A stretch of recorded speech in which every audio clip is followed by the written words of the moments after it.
Bruno Allecro. Ce vendredi 16 juillet, pendant que les téléspectateurs savouraient leur déjeuner devant un nouveau numéro des 12 coups de midi. À quelle est difficile la vie d'un maître de midi. Avec les enregistrements interminables et la crainte d'être éliminé à chaque émission. Pas facile d'être au sommet. Et Bruno, l'actuel champion des 12 coups de midi, en sait quelque chose. Ce vendredi 17 juillet, le candidat a validé sa 171e participation. Un sacré parcours pour le trentenaire qui a fait son arrivée dans le programme le 20 janvier dernier et se retrouve désormais à la 3e place du classement des plus grands joueurs de l'émission. Forcément, après 6 mois de présence sur le plateau de TF1, Bruno commence à prendre un peu ses aises. Un peu trop parfois, même s'il est reconnaissant de tout ce qui lui arrive. Au chômage après avoir appris son licenciement en pleine compétition.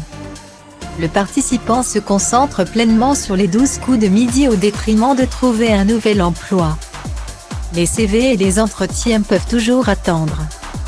Et comme tout champion, Bruno a besoin d'un certain confort pour poursuivre sur le chemin de la gloire. Seulement voilà, il n'est pas toujours satisfait de ce qu'on lui propose et il l'a fait savoir à Jean-Luc Reichmann. Alors que l'animateur lui demandait de faire une petite confession estivale, le maître de midi a préféré passer un message subtil et très surprenant.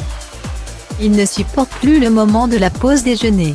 Je déteste le chou-fleur et vous en mettez tout le temps dans vos plats le midi. Par exemple ce midi.